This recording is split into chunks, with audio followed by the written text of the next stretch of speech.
Hello. This is my Toshiba Libretto 50 CT, and I've had this machine since 2015. And when I bought it, it was in very good condition. Came with all the peripherals, and even had the factory installation of Windows 95 on the original Toshiba hard drive on it, with all, you know, the programs and whatnot that it would have came with from the factory, which is really cool. So I bought some peripherals with it, and then I noticed, you know, the only way to get stuff on and off of this machine is with the with a PCM-CIA adapter, and that was really inconvenient. So what I decided to do was upgrade it to Windows 98 and use a compact flash to IDE adapter so I could get things on and off this machine and run Windows 98 on it, which is an operating system I'm much more familiar with. So I did that. Got it running Windows 98, decided I wanted to run Windows 98 2nd Edition, did that, installed it, had it running fine until I went and installed a piece of PCM-CIA hardware. I don't remember what it was, but basically the driver conflict was so bad that it busted the operating system, would not boot anymore. It was completely broken. And that's the last that I've done with it. That's been about 3 or 4 years ago. So this machine has been in storage, and it's always been in the back of my head that I wanted to get this machine running again and running Windows 98 so I could play all of the old classic games that I used to love to play on those old operating systems that I just haven't been able to play anymore, and have just one small compact portable machine that I can do that on. And so yeah, that's the goal for this, is just to install Windows 98. And then I heard there's a little bit of an upgrade you can do with these. I'm going to overclock this machine. You can overclock these. They have an original a 75 megahertz speed with an Intel Pentium MMX processor, but they can be overclocked to up to 166 megahertz, since these are underclocked for energy efficiency, battery use, and thermal efficiency. But these can actually be overclocked to 166 megahertz comfortably. So that's also a goal with this machine. I'd love to overclock this and get some more speed out of it and make it even more capable. Who knows what it can run?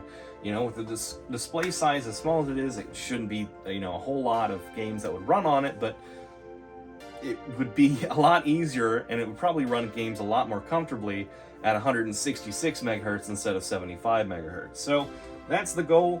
Install Windows 98, overclock it, maybe run some benchmarks to see how much of a difference it makes when you do overclock it, and yeah, I should probably get started on that. So come with me on this interesting journey. All right, I've got just about everything I need. This is an IBM backpack. It's a CD-ROM drive, portable. It's about the same size as the computer. But got that plugged in and got monitor on. If you can see there, we have video coming out through my little port there. So I think we are all set to start. I think I should probably insert the floppy disk for the boot. One thing I have yet to deal with, because I've always been filming at nighttime, is glare from my windows on displays. Give me a second, I'll have to fix that.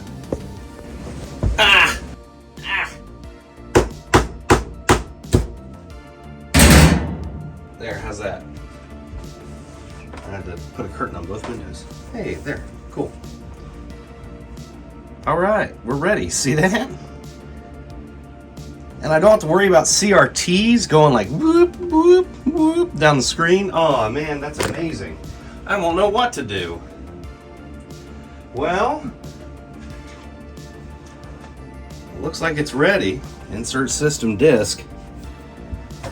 Should probably do that.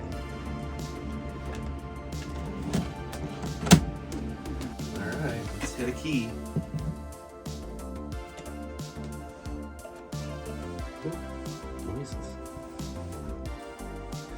What did that say? Windows 95? Oh, start Windows with CD-ROM support.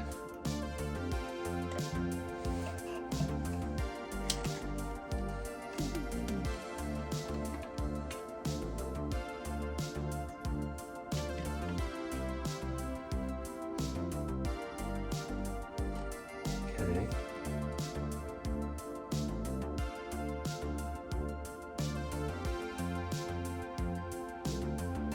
Is it looking for my CD-ROM? Because if that's the case, then I need to pop out Oh. Oh. Oh. Well, it says it loaded some CD drivers. Let's see. Well, here. Let's first format this hard drive that I have in it. Oh, is it still trying to load B? No, let's do A. Oh, F. Abort. Uh-oh. Uh-oh. I think I messed it up. Alright, this isn't working.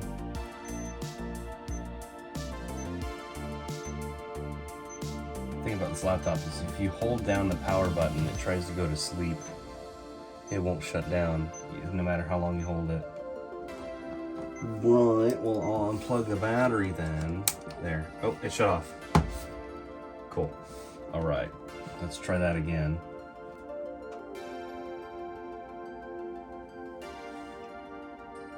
See, that's got 32 megabyte.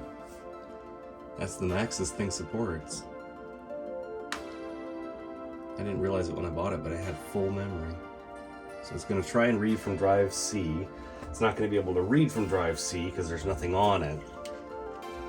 And eventually it's going to say, okay, we'll do it from drive A.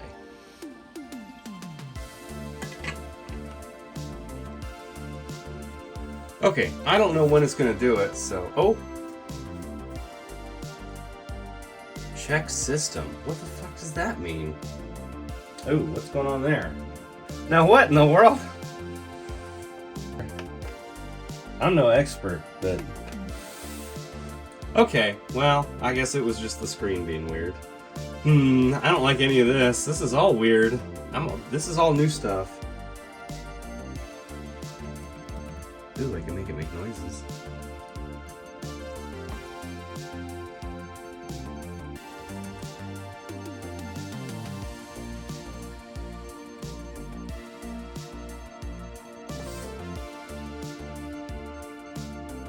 Well, I'll come back when I'm back in DOS. Hey, that's what I wanted. It takes forever. Goodness.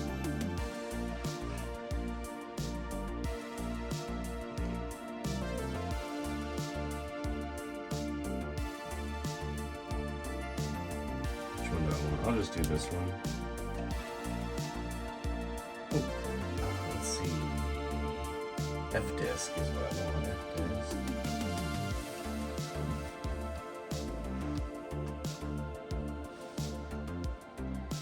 No. Oh.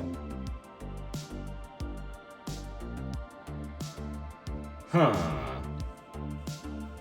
Okay. Huh. There should be. I know there's nothing wrong with the flash card I'm using. Huh. Alright, well, give me a second. Let me try and format it on something else, and then I'll see if it'll read it here. Okay. It should now. Oh yeah, look at that. It just went right into it. Okay, cool. So I couldn't use the disk partition management system that Windows already has. So I had to use command prompt and use something called disk management or something like that. But it worked. I was able to format and clean the disk. The problem was there was an EFI format on the disk and it would not delete it. And so I just had to use clean disk, and it's now a completely empty, unallocated disk. So if we do F-disk now, we should now see the hard drive, I hope. Yes! Resulting in more efficient, allowing disks over 2 gigabyte. Yes. If you enable large disk support. Do you wish to enable large disk support? Yes, I do. Enter. Okay.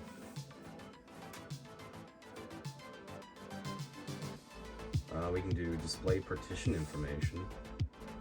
Yeah, non-DOS. Okay. It's not startable unless a partition create a DOS partition or logical DOS drive. 1. Okay. Create primary DOS, extended DOS, or logical DOS. We're just going to do a primary DOS. No space to create a DOS partition. Oh, Set active partition. Let's do that. 1.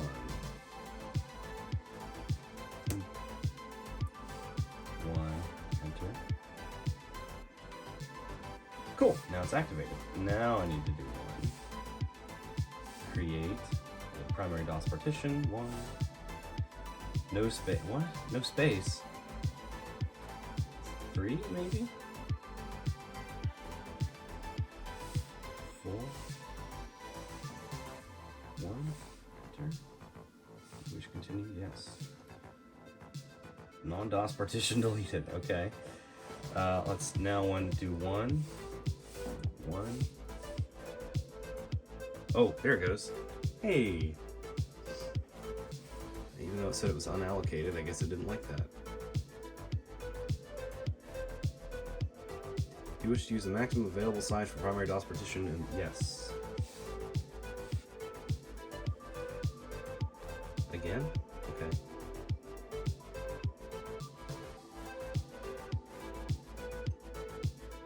I'm doing this all from memory, and my memory is real limited on this because I've only ever done this 0 times. So I've seen other people do it, kind of. So how do I do this?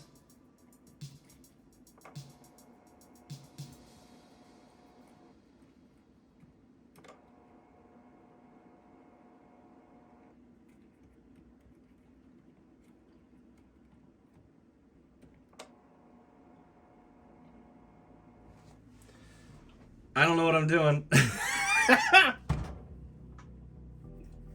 1 second. Okay, let's try this.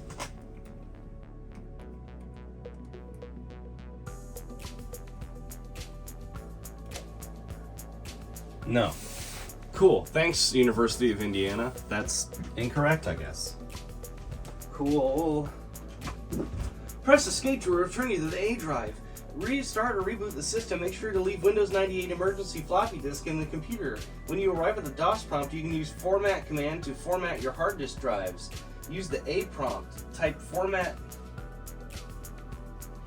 X, where X is the drive you want to format, and press enter.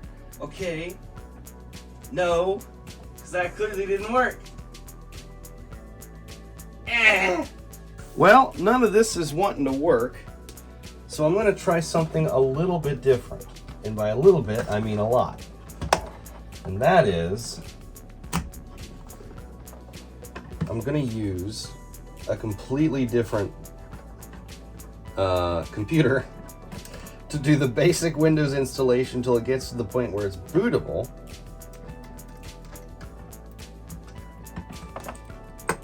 And from there, I'm going to swap this entire compact flash hard drive into the Libretto and boot from that. Now, I've done this in the past. It doesn't always work the greatest, but it should work. I've done it a couple times. And what I'm going to be using instead is this Toshiba. It's a Toshiba Satellite, model number 1415S173. It's from like the early 2000s, ran Windows XP. So it's in decent shape. Old laptop. So we're gonna try this. Hopefully this works. Battery's completely dead. I'm gonna have to plug it in. 1 second. I'll let you watch what I'm doing. Taking this out. This is where the hard drive is at.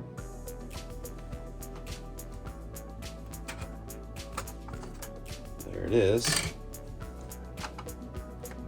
It's an old actual hard drive that came out of a Dell, weirdly enough. It's got a Windows 7 install on it. And this thing will actually run Windows 7, believe it or not. But anyway, time for the compact flash adapter. Okay. I'll just leave that kind of loose in there. Start this up. Let's see if it comes on the other display. Ooh. Bad CMOS battery. Oh no. Hey. This is a lot easier.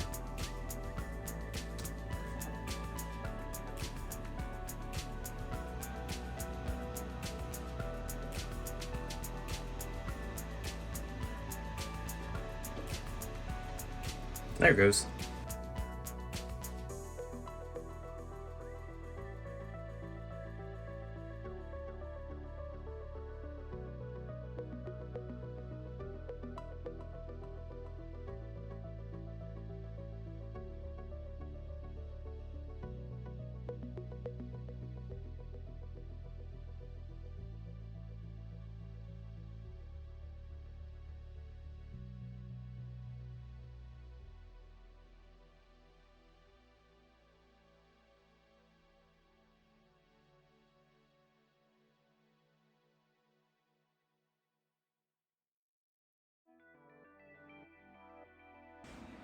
Okay.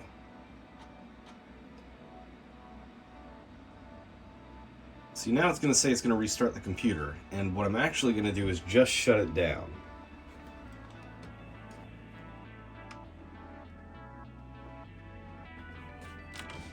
Because now we need to go back to the Libretto. I got it back together now, with the hard drive back inside it. Let's see what we get.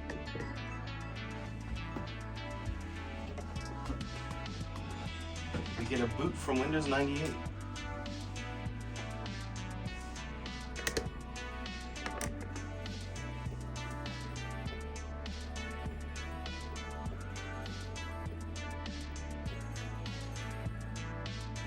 Hey, look at that!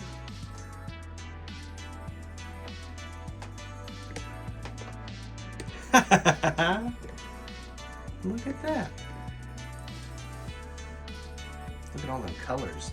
I mean, that just looks like a... I mean, you'd never know that was running off the tiniest fucking laptop. That's amazing. That's really, really cool. It's been a long time since that. It's been like over a couple years. Oh, okay. So it's loading all of the hardware profiles and whatnot. Ooh. Ooh. Or loading, maybe. Why is the white balance like way off now? Alright, there, that's better. We have mouse.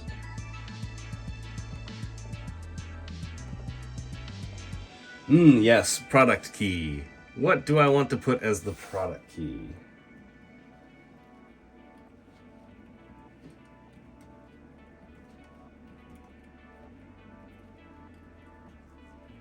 I think that should work.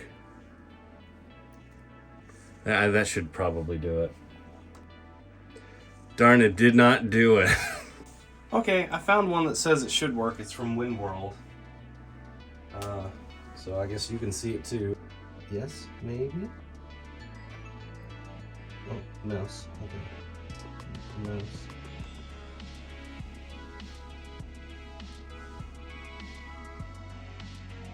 Maybe. Hey, it did work. Cool.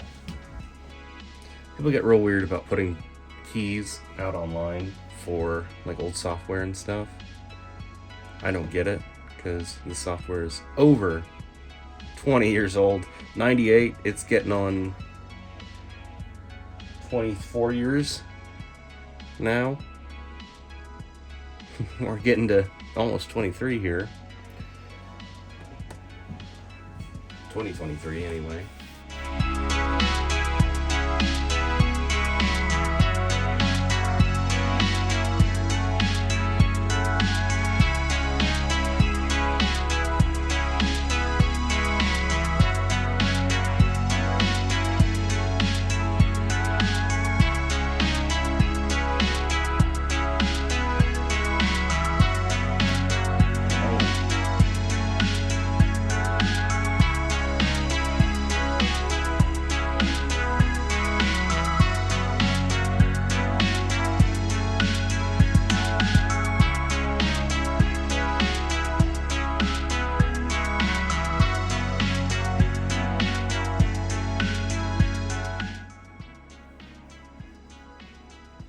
Oh boy, I get to set the date and time. It is currently... Ooh, this mouse is a little weird. Currently, October. What is today?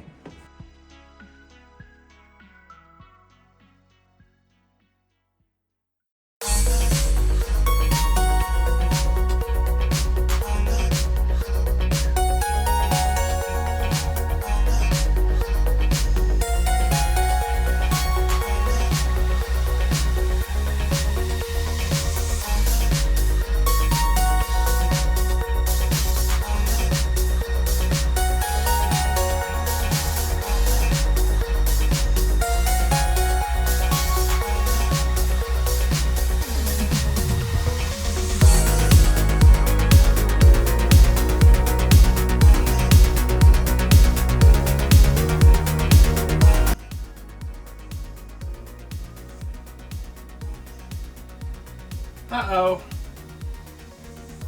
I can't insert it. I went to work, but what I did before I left was I copied the entire contents of the Windows 98 install CD onto this compact flash card. So now, when I pop this inside of here, hopefully... Oh, why is it unplugged? Who unplugged it? My battery, no. My battery. Anyway, when I plug this in here, and we open up the desktop for the first time, it's not going to wonder where all the driver DLLs are, because I'll have them on the hard drive.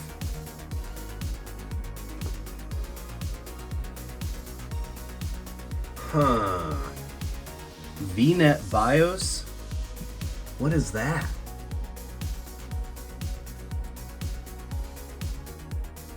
I didn't even do anything.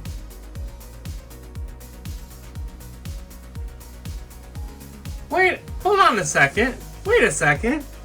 Wait a minute. What was that? Hold on wait. Don't tell me I messed it up. Okay. All right.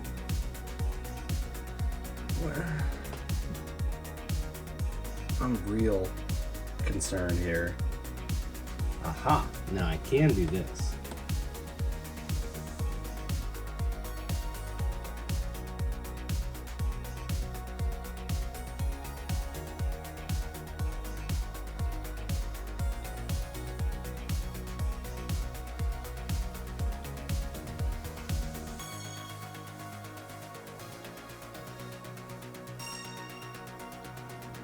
Oh, you want my help now? Okay.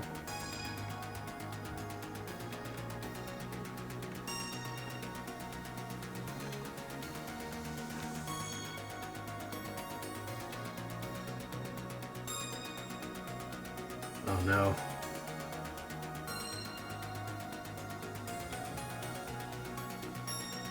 Oh no. I shouldn't have let it search drive A. It's gonna freeze up.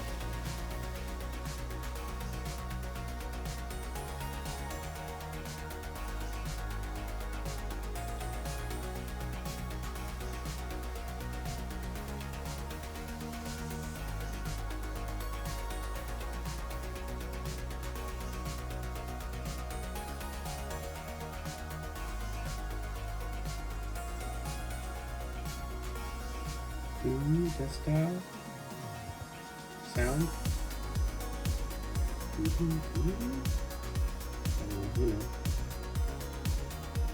Chime? Nothing. No sound.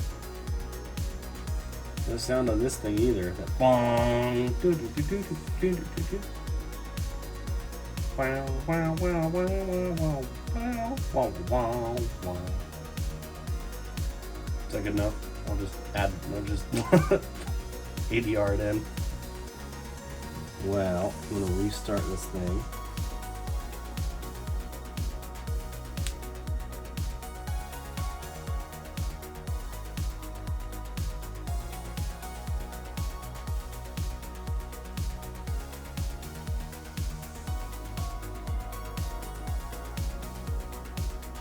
Oh, okay.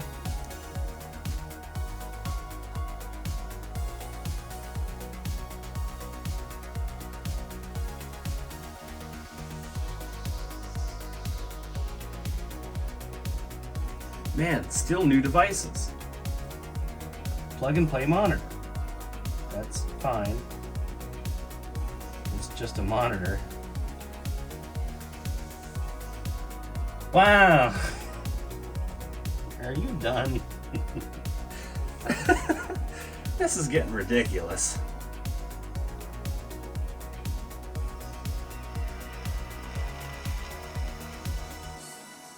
Oh, did you hear that? Sound! There was sound! Now, I have never ever started this up and natively had sound. What color are we running at? We're running at more than just like 16-bit color. How many colors we got? Whoa!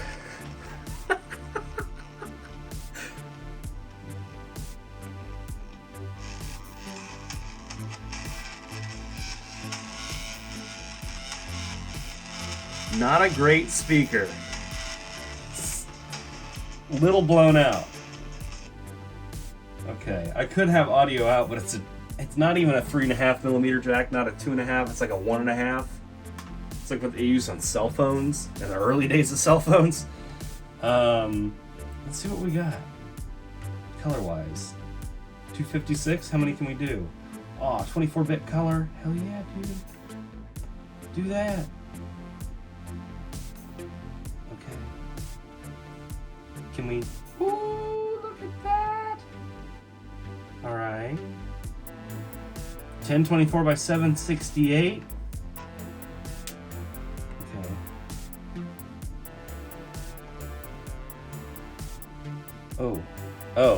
Oh, wait a second. No. Hold on.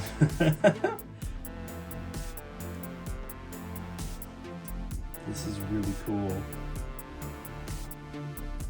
This is very cool.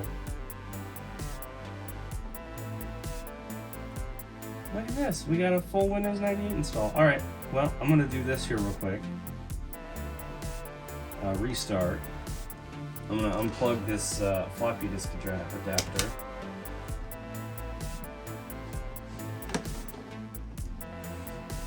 And I'm going to see if I can get into the BIOS here so we can just have it on that display only. It's the escape key. You hold it down until it says check system F1. That's why I thought F1 did it.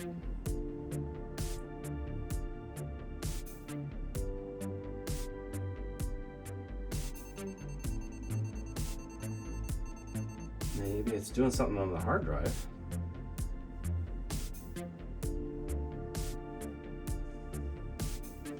Nope, it completely skipped the entire... Okay. Come on.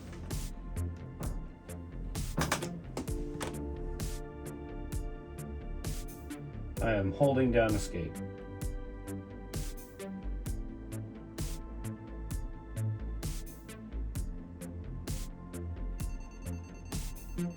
I don't want scan disk. How do you get into the BIOS? No. What? Oh, don't do it until it is checking RAM, it says.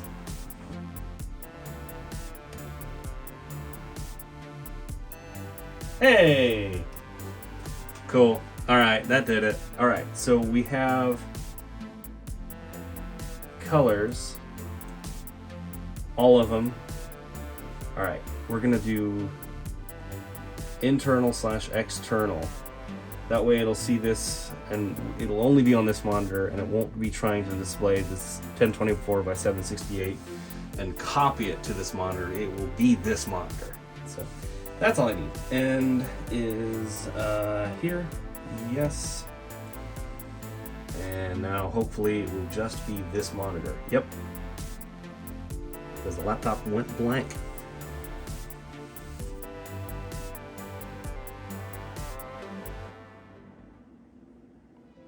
It's square. Yes, it's a plug and play monitor. We already did this. Alright. Okay. Are we done?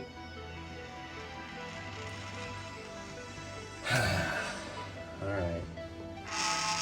Good Lord. Stop it.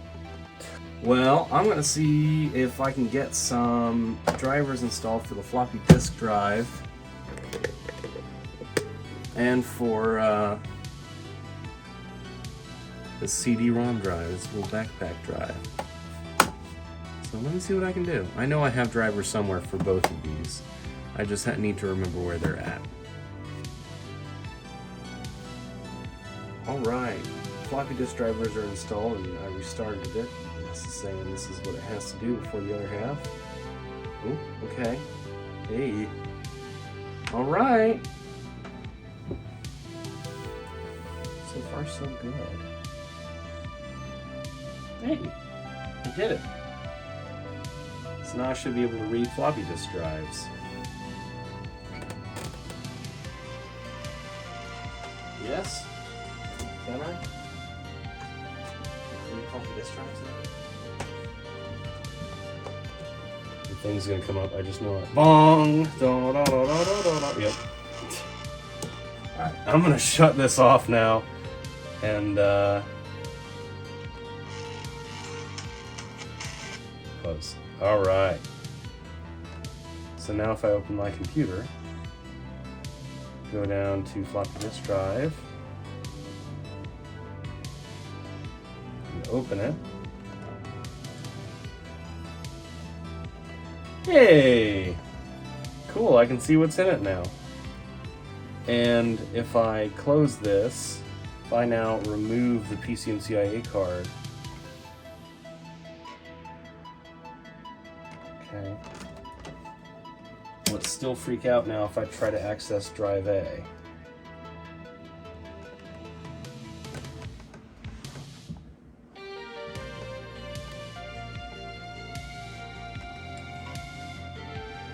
Oh, okay, look at that. It just says no. So, cool. It doesn't freeze the whole computer anymore. Awesome. So that is the floppy disk drive installed. Now we need to do the CD-ROM drive. Turn this on now.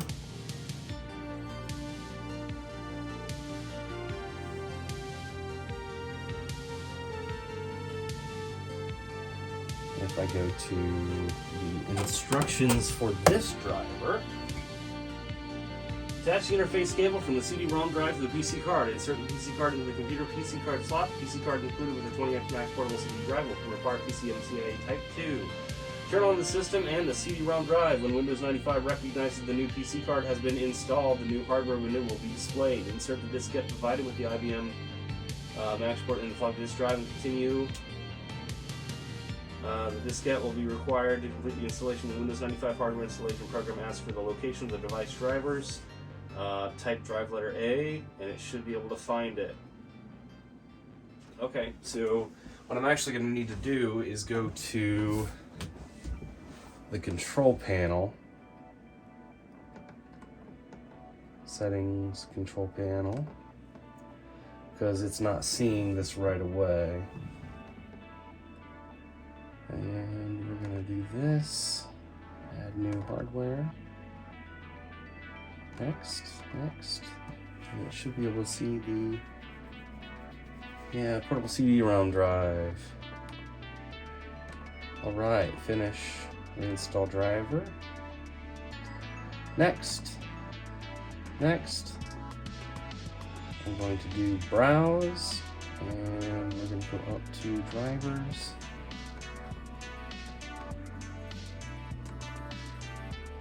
PCMCIA CD, okay, next.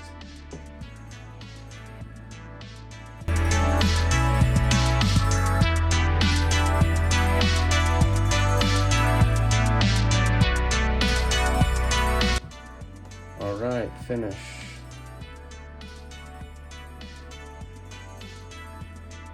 Close. I don't know what the error noise was, but okay. And now we'll restart.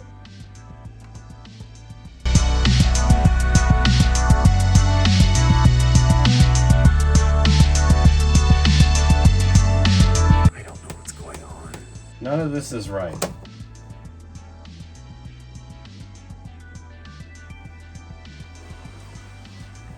And it froze. Nice! And this PC card is very hot, which has me very concerned. Well, okay. I suppose what I can try next is some networking.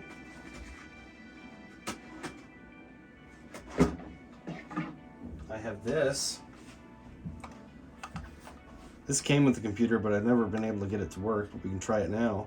It's a Zircom CD. This is a card, it's a little credit card Ethernet and modem adapter. So you've got the Ethernet LAN cable, modem, but yeah, we can see how well that works, I suppose. If I plug it in, I did put drivers on here for it already, so hopefully it'll just take.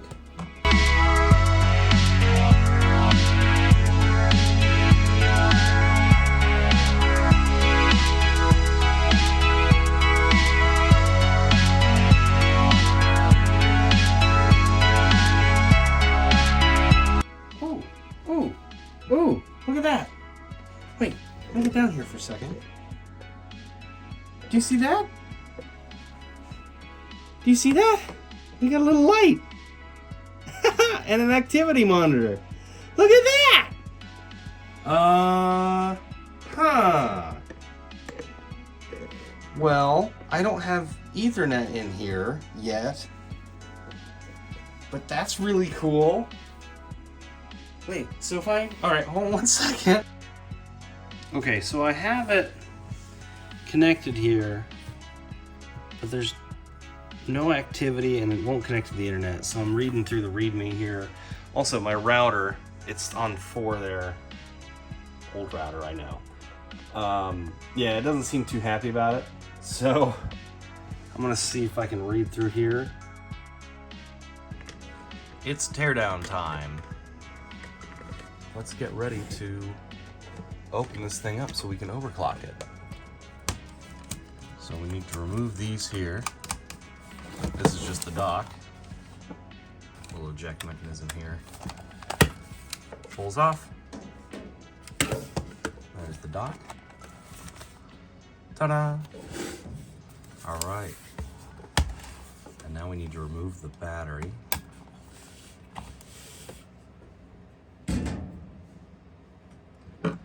Next step, according to iFixit, let's see. All right, now it looks like we need to take out some screws. This one here, that's a long one. This one here, that's a long one. This one here, look at that, it's a long one. These are long screws. These 2 screws here.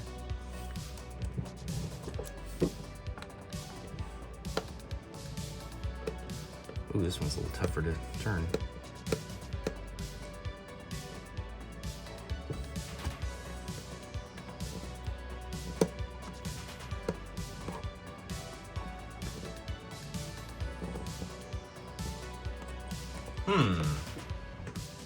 Well, I'm afraid I don't want to strip out the screw. It's having a hard time coming out. I wonder if any of these might fit in here a little bit better. Which one feels better? That one feels pretty decent. That one's pretty loose. Let's try this one. See what we get here.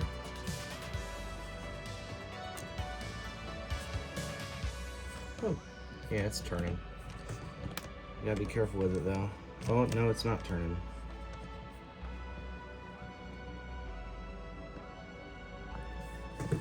Is it turning? Yes, it is turning. No, it's not turning. Oh, great. Well, okay, cool.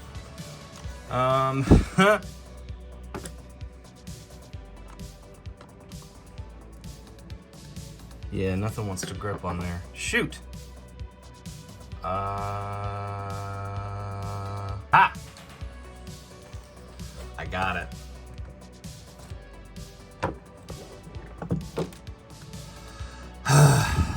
All right. Gonna move this all back here.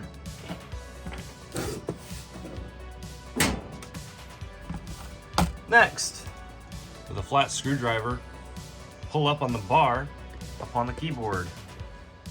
Okay. Oh my.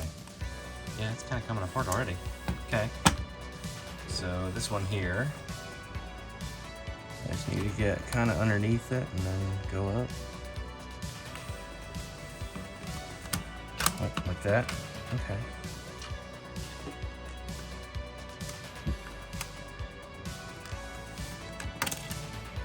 Cool. What's this? Awesome. One of those little tabs. Oh, right there, that one. That one there kind of broke off. Neat. Now I need to remove that screw there, I guess.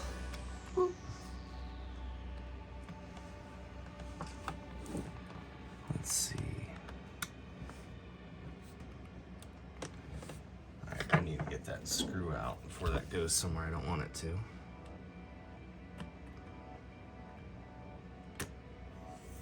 Okay.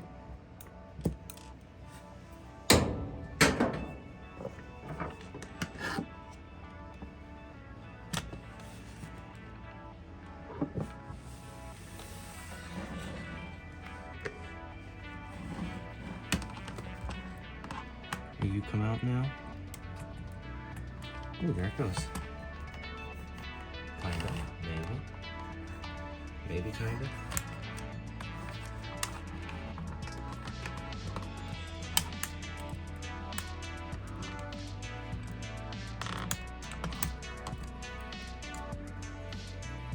Okay, maybe not. That's saying that's all there should be. Now, I have used super glue on here before, and I'm wondering if maybe that's what's holding this all together.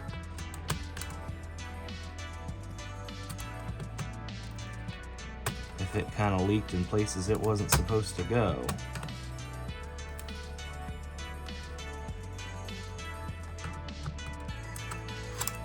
Oh. Yeah, I think that's what this is. Uh-oh. Uh-oh. I don't want to break it. Is this supposed to come up with it? Oh, there it goes. All right. Didn't rip anything. Cool. A few ribbon cables. Yeah, there's where all that glue was. Oh my. Okay.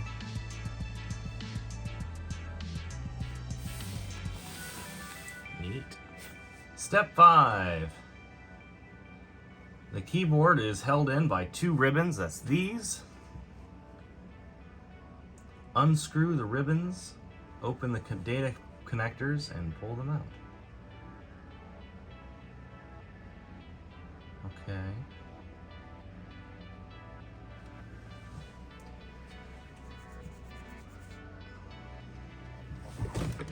All right, so there's... Ooh.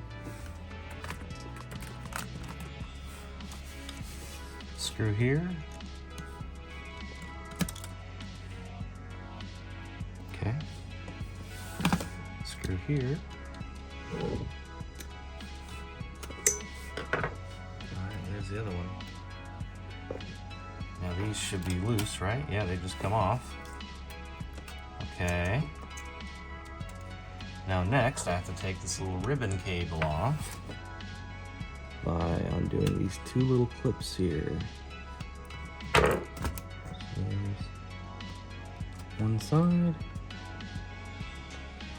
Oh, come on. 2 side.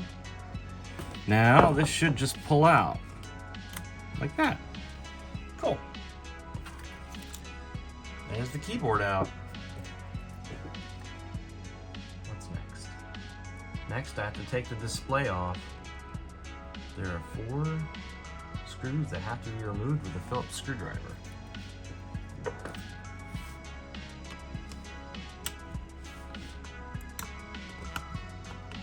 Come on. Uh-oh. I need that special screwdriver again.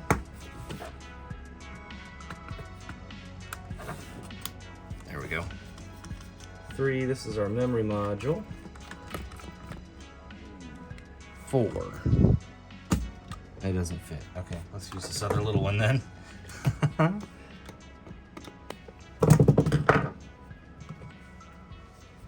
I pick it up? There. Okay. Now this little metal shield here should be able to just come out, hopefully. If it's not glued in. Nope, it's not. Now this piece here, it says should. Oh yeah, look at that, just open up.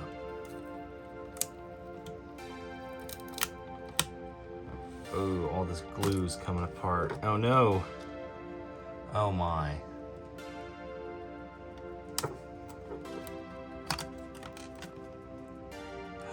Oh, that's stuck to the display cable. Oh no, it's not. Okay. It acted like it was. It's all broken. Ooh. All right, I guess we have a little more fixing on this to do than I thought we did. Okay.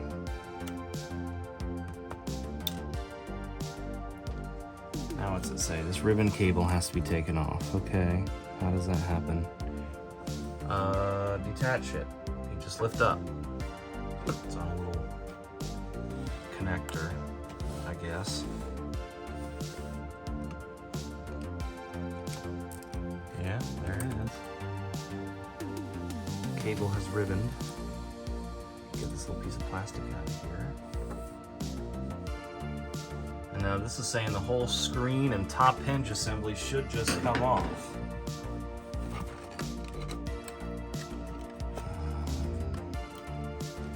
Will it?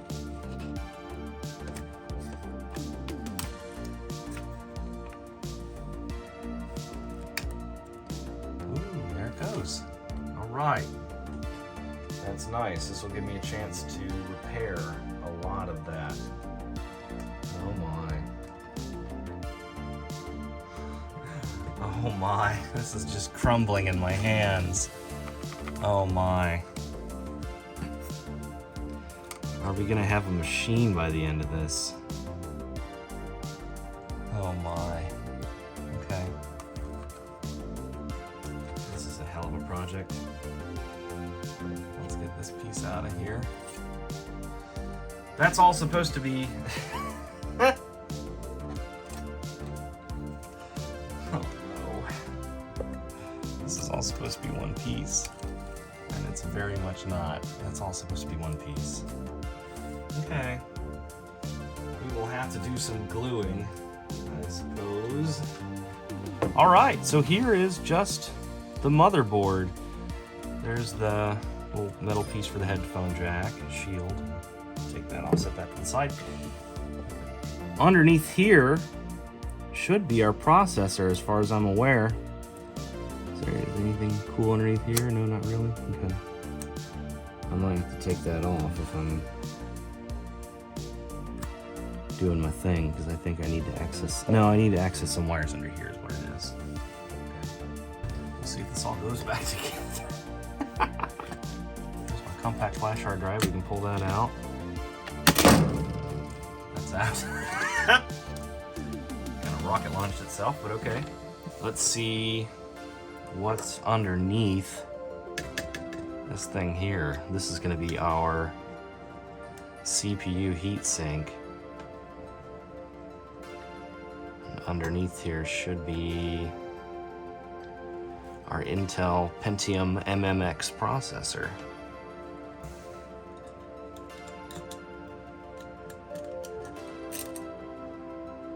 Ooh, there it is.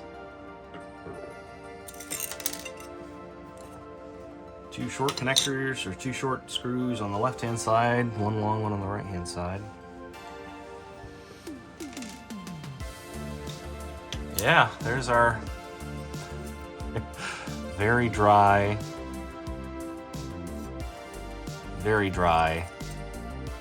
heatsink. Thin little guy. Man, this all seems so brittle. There's no thermal compound on there. None. Whatever these 2 little sticky things, they're not even sticky, they're plastic. There's no thermal connectivity, like no thermal compound. What? And this, does that even touch this doesn't even touch the other chip. Okay. Well, there's our, oh my gosh, that's the thermal right there. Oh my. Oh my. This is all very small. This is all so tiny. It's all so little. Hi. All right. So now, if you look on here, that there might look a little familiar now. That is this area here. So this is saying we need to cut pin 15 on this connector in order to get immediately jump up to 100 megahertz. And pin 15 is, oh my, I believe that one. Let's get you in here. Can you see? No, you cannot. There we go. Pin 15, I'm thinking, is this one here. That very first one. I'm not sure. Got pin 15. Man, you could have done so much better on this diagram, honestly. Or is pin 15 the second one? I don't know. I don't know. Pin 15, are you ready? I was right, pin 15 is the second one. Oh my. Those are some dirty things. Okay, are you ready? This is big. Pin 15 is this one here. And I gotta make sure I'm very careful when I cut it. But I have to cut this second one from the top. Woo. Did I get it? Did I get it? I don't think I got it. Did I get it? I don't know. I can't tell. Oh my, okay. Oh yeah, I got it. Oh my. Can't go back. This is permanent. Yeah, there's, whew, don't rip that off.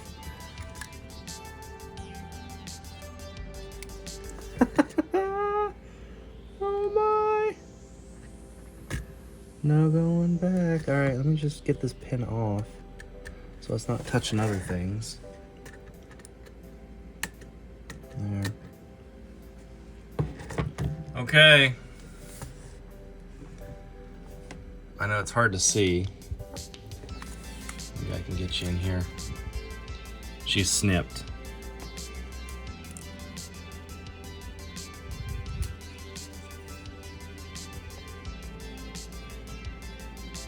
It's cut. So, by just doing that, we have gone from 75 to 100 megahertz. We've increased the bus speed, which is pretty cool.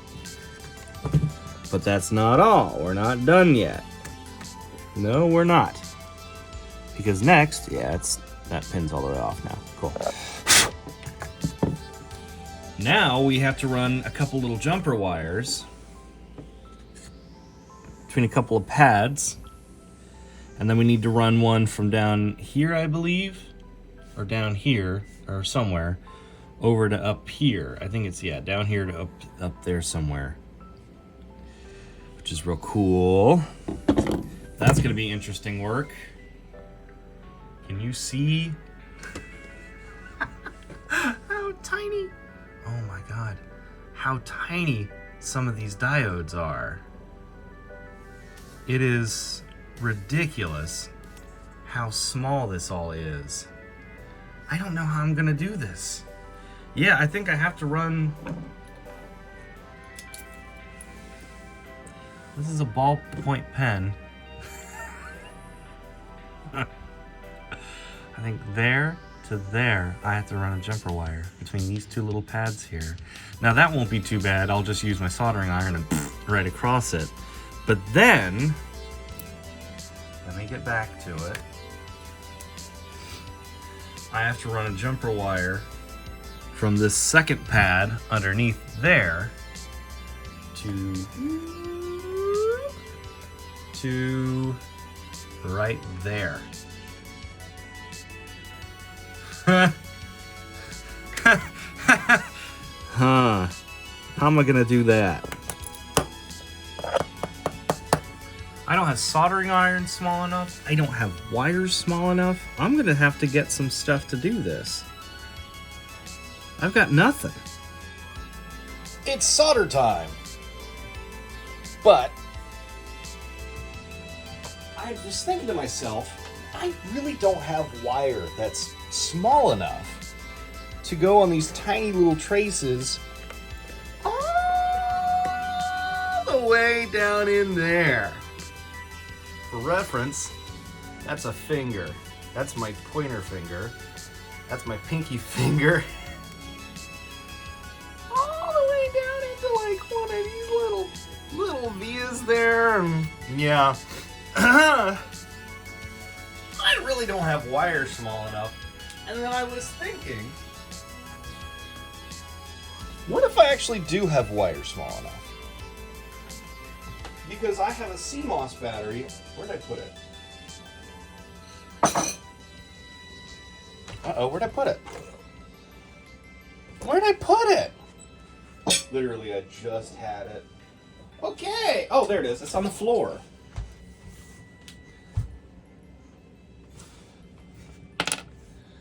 That little guy's got little wires on it. Why can't I use these? This battery's no good anyway, so... Fuck it, I could use that, right? Will one of these wires stretch? Ooh, that's gonna be close, but I think I can do it. I think I can do it. Alright. Let's, this thing's warm. So I'll let this just kind of sit there for now. Maybe I'll shut it off because I don't need it right away. Actually, I'll just do the one. I'll do the one right away, and then we'll come back with another wire, and we'll do the other mod. Can you see? All right, so the first one we need to cross is gonna be real easy. All I have to do is just jump these, ooh, those, oh my goodness. Two little pads there.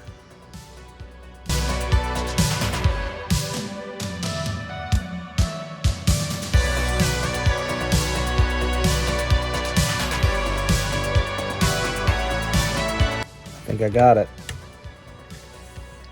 They're not pretty, but I think I got them.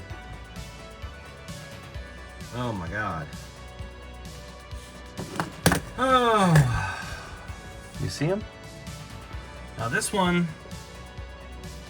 doesn't look great, but it's connected.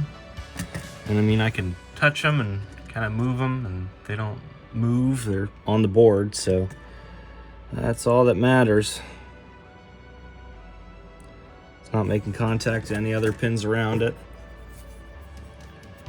It's all nice and secured.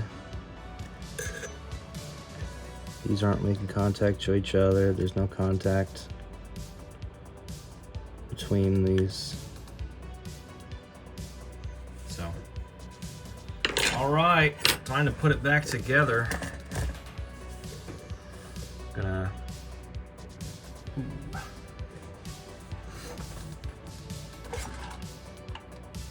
use a little bit of thermal compound.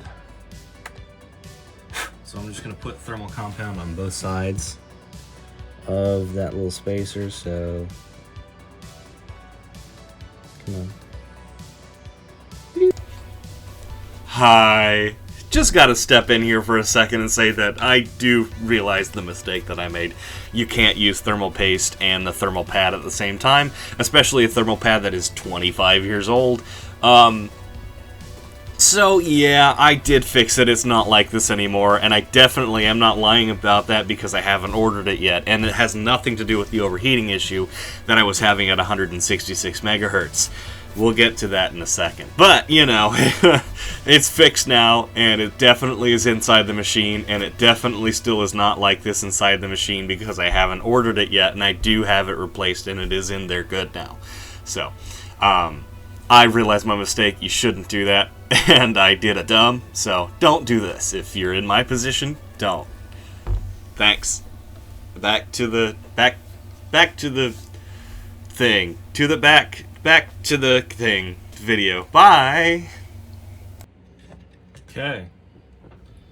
So that thermal. Ooh, yeah, it's making contact in there. Good. Okay. So that'll help a little bit with the heat. Just a bit. And at the end of the day, if it overheats, it's not the end of the day. So all it does is shut itself down. It's got a protection circuit in it anyway. So if we end up having issues with heat, if it gets too hot, too much, it will just shut off. And if it does it too often, we can always undo one of those little traces, that second one on the bottom, and we go back to 133 instead of the 166 megahertz. But we'll see if we have to do that or not.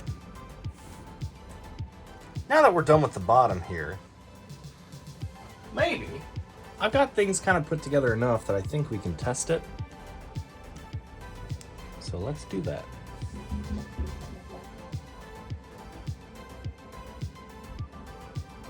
Do we get a display? Uh-oh. Uh-oh.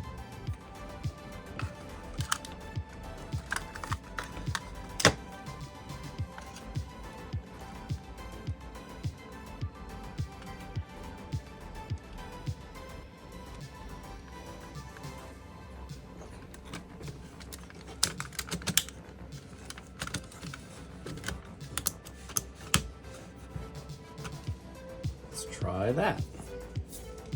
Make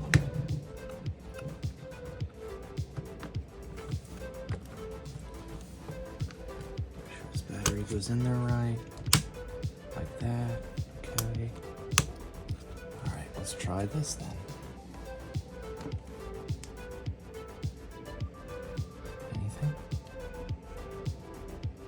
It might not be happy because there's no keyboard. Oh! Oh, oh, oh, look at that! Look at that!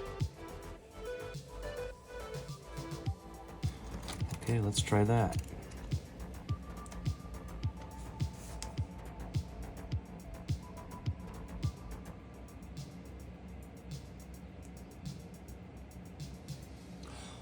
Hey! What's it say? Bad CMOS. Yeah, I know that. There's no CMOS battery in it. But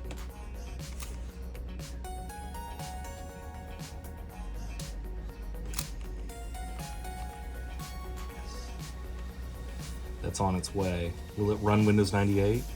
Will it start?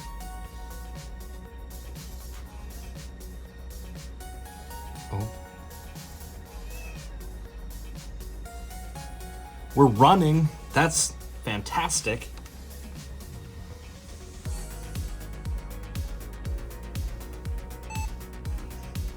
Hey! I didn't completely break it.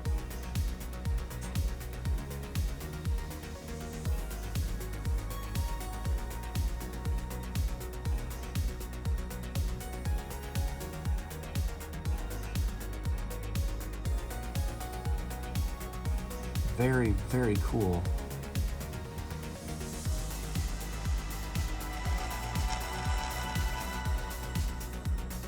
Is it faster? I can't tell.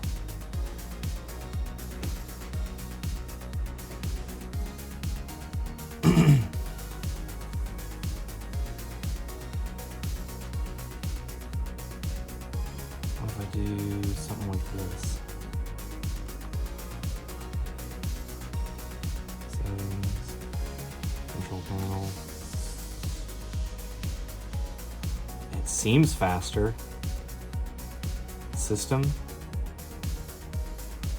What we got? It tells us Pentium processor, doesn't tell us what speed.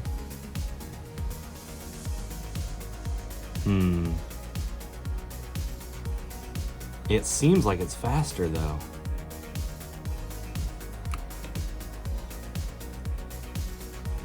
It is a lot faster. Holy crap. Holy crap. This is incredibly fast. I just caught it.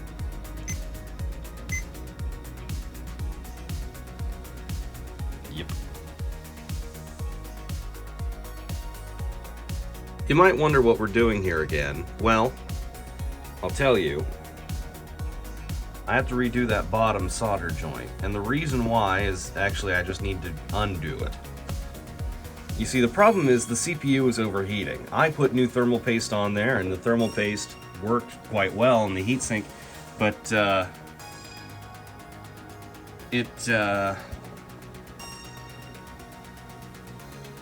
it worked quite well keeping the temperature down, but not well enough. This CPU is just too underpowered in its design, being the PP75 processor instead of the PP120.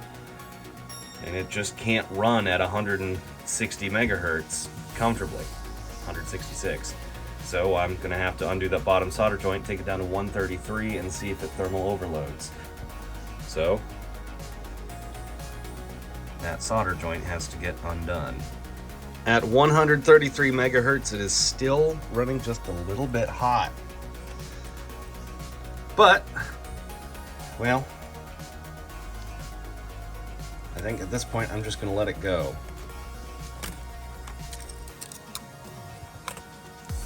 The heatsink down here is hot. It is quite hot actually.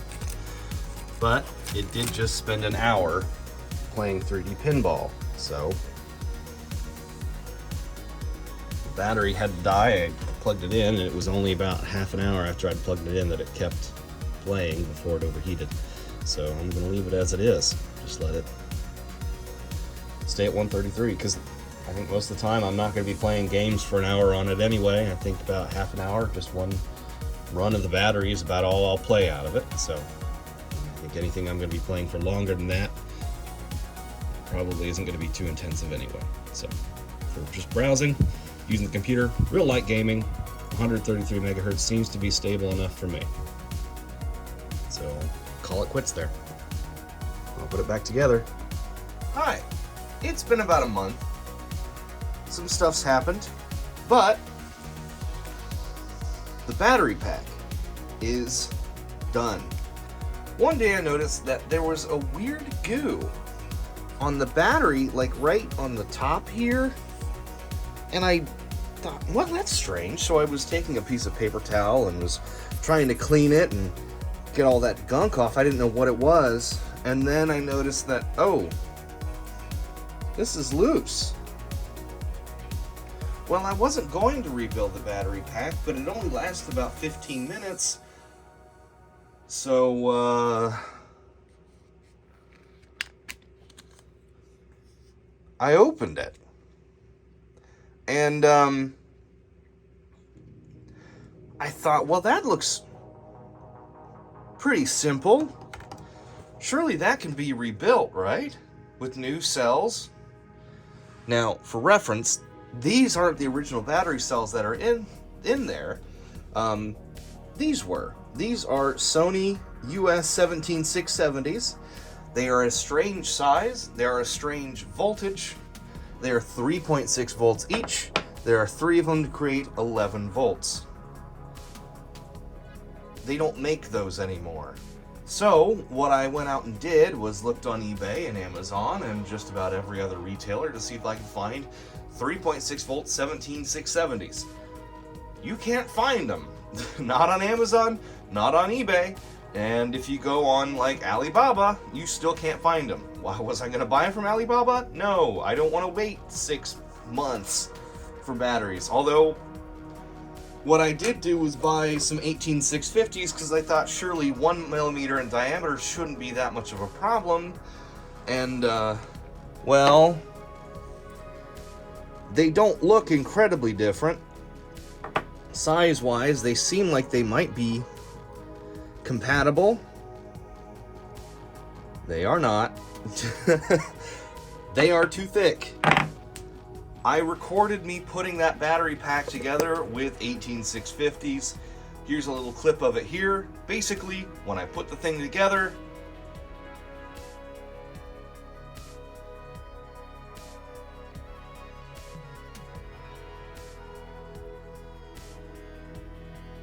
it didn't work. So, I went back to the drawing board. I kept looking for 17670s, and I remembered seeing a website called Battery Junction that did have ultrafire 17670s that were 3.6 volts. They had protected and unprotected ones. So I risked it. I punched my credit card number into a strange website using PayPal. Figured that was probably the most secure method of payment because I'd never heard of this website. But the Better Business Bureau was like, it's not too bad. But there were some bad reviews on there. So I was pretty skeptical about receiving, and I'm pretty sure I had just wasted about $30 of my own money to buy these batteries. And then they came. Thanks to Battery Junction. I was really, really happy when they arrived. I was sure that I wasn't going to get them. They came in a big package that was all marked up with stickers on it saying this contained lithium cells, and I knew exactly what it was when I got it in the mail. And I also received this nifty little keychain with a light on it. Isn't that cute? It doesn't work, but isn't that cute? So anyway, I have batteries now, and I bought also a little spot welder. It's a battery-powered one from China. It's that one, K8C whatever. It works. It's really loud, and you can put these together and like it works. It will weld. So I welded all the little tabs onto the battery, and you reuse the tabs from the old batteries, put the battery pack all together, and then cross my fingers. It works. That's it. That's all there is to it. It works. So that's really cool. Huh. I rebuilt the battery pack. I've yet to see how long the battery lasts, but it's over half an hour. The problem is that the battery is better than what it probably was originally designed for, because it's a higher milliamp hour than the original batteries. There it goes. So these new replacement Surefire batteries are a higher milliamp hour than the original Sony ones, and the battery pack has a logic board on it, and that tells the computer, you know, how much probably the voltage is and how much time is probably left on the battery, what percentage. And I do notice that it drops very fast and then will stay at 1% for a very, very, very long time before the computer actually dies. And it will try to hibernate a couple times. You can back out of it, but eventually it will get to the point where it will not hibernate and let you, quit it from hibernating anymore, and it will die. But I have pulled the hard drive out many times to stop it from doing that, and it will go even longer before it literally just dies. So I think the battery pack has to relearn that there are new batteries in there. I don't know if it can do that, or if it's just, if it degrades, it's just done. You can't rebuild them, even though I have, but it works. The battery pack has new batteries in it. It works very well. It works for a very long time. So I mean, I've taken it to work. I've used it on my lunch break to play games while I'm on lunch. I can go around the house, sit on my couch, watch TV, play Roller Coaster Tycoon very slowly, but it will do it. So yeah, it's really cool that now I have a portable battery, and then I also know how to rebuild battery packs now. There are other things like this little, you know, CD-ROM drive here that came with a battery pack that also had bad batteries inside of it, and I saved all of the little contacts and logic boards that go inside. I could rebuild this if I wanted to, so I had a portable CD-ROM drive again. I can rebuild battery packs of other laptops now if I wanted to, for batteries that no longer exist. I have a PowerBook 180C from like 1993, and it has a dead battery, and I may or may not be able to rebuild that battery pack using the original battery. It looks like it's leaked on the inside, so I might not be able to. And in which case I can just make a new battery for it using the old case. But still, that's something that now I have the ability to do, especially since I have this little spot welder that I can use to make new battery packs. So there's an update. It's been like a month since the previous update. I'm just really want to get this video done. That way you can watch it. So here's a little montage of the completed computer, because I mean, it's done. I'm done. It's been like 3-4 months, but I'm finally done.